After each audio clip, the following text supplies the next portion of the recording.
નમસ્તે બાલ દોસ્તો, આજે આપણે ફરી એક હવાનો અને બર્નોલીના સિદ્ધાંત ઉપર કામ કરતો એક પાછો પ્રયોગ જોઈશું, જેની અંદર છે હવે હવા દ્વારા. આપણે ગયા વખતે વિડીયો જોયો હતો એની અંદર પાણી ઉપર જે બોલ તરતો હતો, હવે આપણે હવા ઉપર હવામાં બોલ તરે છે એ જોઈશું.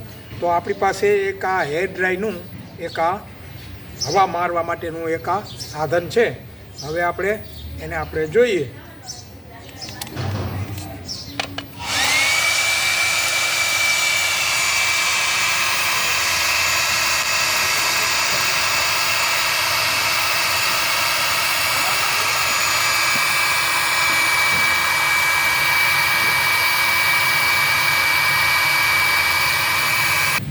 હવે આપણે આ મોટું હવા મારવાનું લીધું છે, જેને બ્લોઅર એટલે કે ફૂંકણી, જેને દેશી ભાષામાં કહેવાય. હવે આપણે આ બ્લોઅર વડે દડાને હવામાં ઉડતો જોઈશું.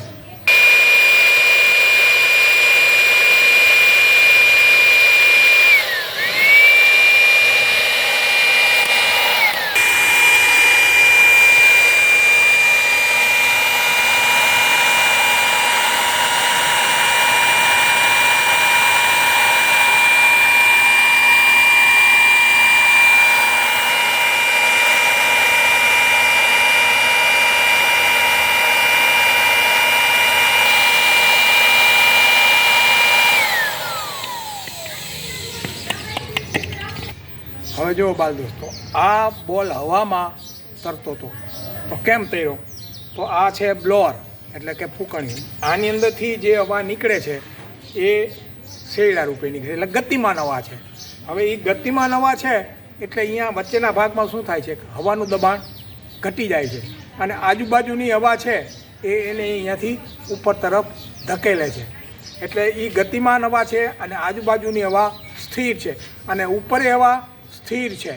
એટલે આજુબાજુની હવા છે એને ધક્કો મારે છે, એટલે દડો છે એ હવા મારીએ છે એને ત્યાં હવાનું પાતળું દબાણ થઈ જાય છે, એટલે હવાનું દબાણ ઘટી જાય છે અને આજુબાજુનું હવાનું દબાણ છે એ વધારે છે, એટલે એ દડાને છે ને આગો પાછો જવા દેતો નથી અને સીધો એ હવા મારીએ છે. કારણ કે અહીંથી હવા નીકળી છે એનું પાતળું હળવું દબાણ છે, જ્યારે આજુબાજુનું હવાનું દબાણ છે એ વધારે છે, એટલે ઉપરથી દબાણ થાય છે, ચારે બાજુ ફરતી કોરથી હવાનું દબાણ થાય છે, એટલે દડો છે એ હવામાં સ્થિર રહે છે.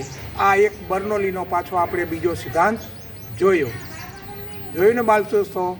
મજા આવી ને?